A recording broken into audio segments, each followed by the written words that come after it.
Mesdames et messieurs les membres du jury, messieurs les encadreurs, bonjour et merci pour votre présence. Aujourd'hui, j'ai l'honneur de vous présenter mon projet de fin d'études à Tour 2.0, élaboré au sein de l'atelier VIP, valorisation et intégration patrimoniale. Notre site d'intervention est la Casbah. Cette dernière était toujours un symbole de l'Algérie. La ville qui existe depuis le 6e siècle avant Jésus-Christ a finalement été fondue en 10e siècle par Boulourine Ibn Ziri. La Médina est l'incontournable capitale de Nord-Afrique aînée.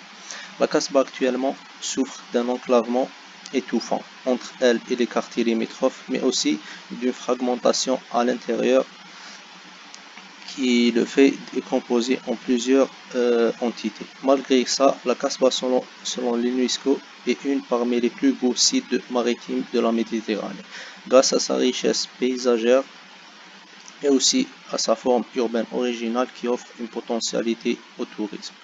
Et c'est pour ça que j'ai choisi de m'inscrire dans la stratégie urbaine fournie qui a comme problématique comment désenclaver les entités de la Casbah d'Alger en les inscrivant dans une continuité d'attractions touristiques à l'échelle métropolitaine. À grande échelle, la stratégie consiste à identifier les différentes entités urbaines en rupture, plus le centre attractif qui est la place des Martyrs et ses alentours. Dans un premier temps, relier les entités vers le centre par un axe injecté de haut en bas en prolongeant la rue de la Marine. Ensuite, injectant une série de pôles attractifs à vocation culturelle et de loisirs à l'intérieur des entités. Ensuite, relier les cœurs par des axes de liaison en prolongeant des rues et des boulevards comme Walid Amdad, Front de Mer et plusieurs d'autres.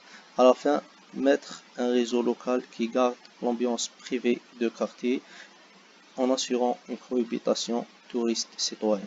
Notre site d'intervention se situe à Walid Amdad, renforcé par un funiculaire urbain. Il joue le rôle d'un axe de liaison qui circule les flux touristiques entre les pôles de la mer et de la citadelle. Une série de traversants horizontales ponctue l'axe et retisse le quartier à Soustara et les quartiers limitrophes. Notre parcelle d'intervention se situe sur le haut d'Ourid Amdad. D'une forme escarpée, elle se situe entre deux échelles différentes et trois rues à vocation différente. Ourid Amdad, un axe de liaison touristique, la Bahriyah, une rue à échelle de quartier, et la Victoire, un parcours périphérique mécanique. Ces derniers la rendent facilement accessible mécaniquement, mais aussi à pied, venant du pôle intermodal de Square Port Saïd, une parcelle complexe qui pose une série de contraintes permettant de concevoir une architecture riche et originale. De ce fait, en cherchant à assurer une attractivité au site, mais aussi en essayant de conserver cette richesse, l'idée de programme est venue. Un centre numérique centre de numérisation du patrimoine architectural, un lieu qui produit des bases de données de ce dernier, utilisées pour les recherches, mais aussi à l'aide de technologies et de monde numérique, faire attirer les touristes en double échelle locale en mettant des nouveaux espaces culturels de représentation, mais aussi à une échelle plus large en produisant du contenu médiatique sur ce dernier.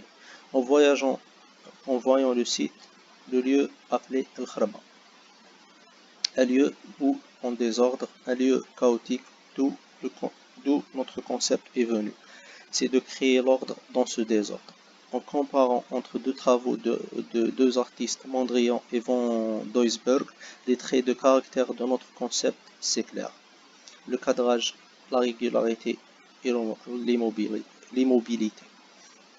En architecture, il est exprimé par le cadrage des vides, des passages urbains, des places. L'immobilité par la massivité et la monotonie de forme et la régularité par la pureté et la simplicité de ces derniers. Notre implantation va commencer par s'aligner sur le site en respectant les gabarits mitoyens et rentabilisant le projet. En deuxième lieu, un premier cadre est créé, une soustraction libre, une place qui a comme rôle de garder la mémoire de lieu comme un espace public, mais aussi d'offrir un espace de contemplation pour le bastion et un espace d'interaction touriste-citoyen. Ensuite, dans une vision de désenclavement, un passage urbain est sculpté. Il va franchir la topographie de terrain par un escalier urbain mettant en relation Redempted et la citadelle en passant par la Victoire. En arrivant à la place, il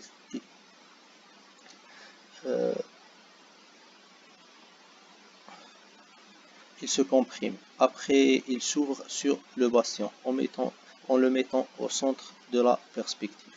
Ensuite, émerger un élément signalétique, une tour, qui assure une attractivité vis-à-vis la partie basse du site.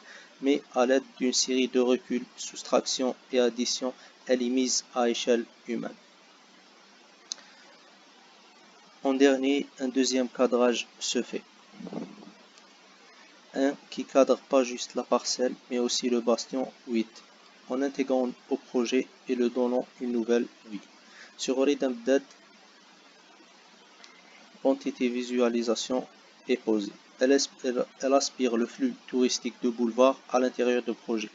Ensuite, juste au-dessus, l'espace exposition se met en contact avec la place d'un côté et le boulevard de l'autre. Il attire la curiosité des passants et isolera comme un intermédiaire la bibliothèque des bruits de l'espace visualisation. Cette dernière est posée en haut.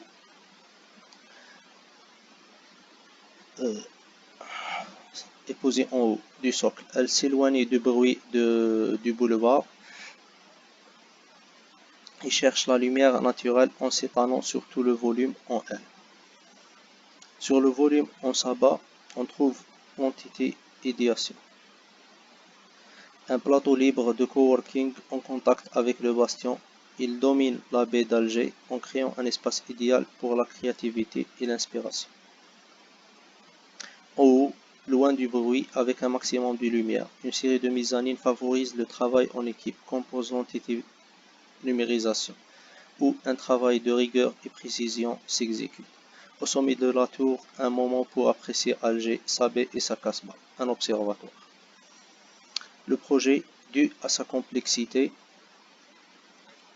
et richesse de programme, offre une multitude d'accès, dont deux sont principaux. Le premier hall dédié aux professionnels,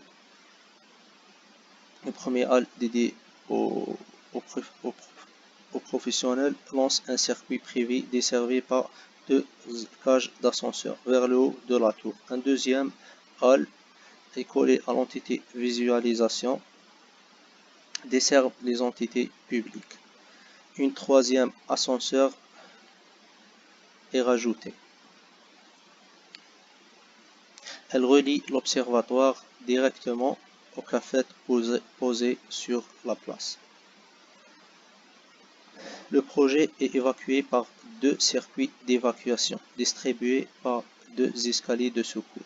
Chacun de ces deux donne sur deux évacuations différentes.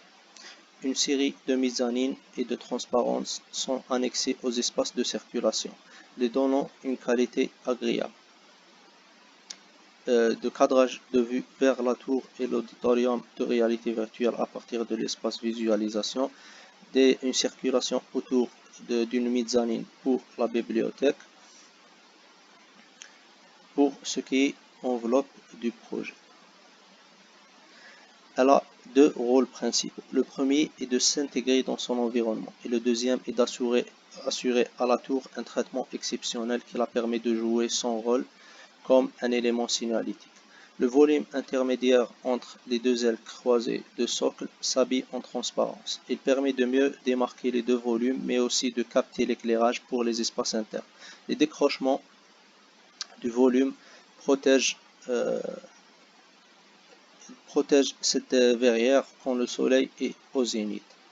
En reprenant la verticalité du boulevard par un rythme et une faille qui prend les mêmes proportions d'ouverture de l'environnement, et son horizontalité par des fines ventailles, le socle s'efface dans son environnement. Le rythme est alterné pour marquer le projet dans son temps comme un projet contemporain. Ensuite, une série de ponctualités une série de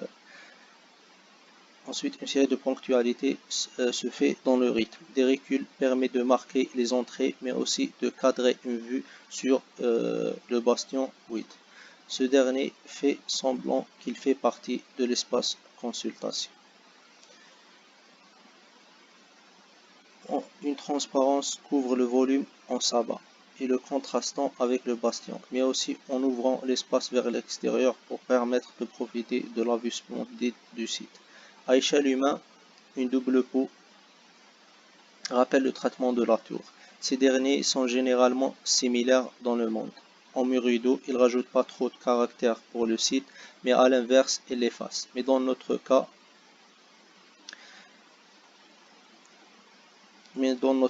on a parti chercher un traitement exceptionnel et plus contextualisé. Le volume couvert d'une double peau affirme la massivité de concept et rappelle l'architecture militaire de site. Mais aussi le dessin de cette dernière est une autre histoire. Le motif d'un module carré à l'aide de paramètres qui s'agrandit et diminue, il dessine des tableaux d'un grand artiste algérien, Mohamed Rassan. Les dessins choisis racontent la vie et les pratiques urbaines dans l'ancien Médina. Le traitement est une mise en valeur d'un art immatériel algérien fait par un artiste algérien et qui raconte l'histoire algérienne. Une tour blanche pour Alger la Blanche.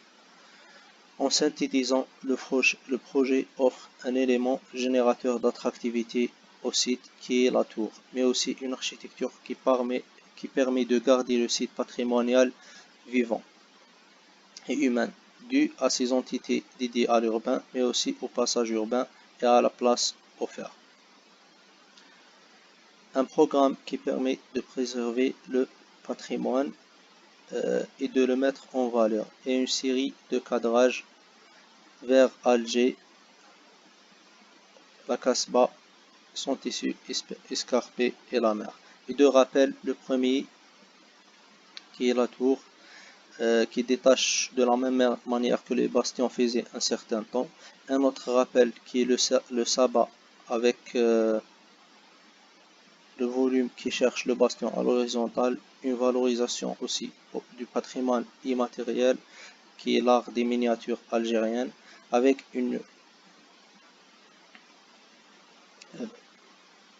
nouvelle vie au bastion 8 comme un élément emblématique dans une articulation urbaine, mais aussi une mise en valeur de l'architecture, de l'écriture architecturale du site.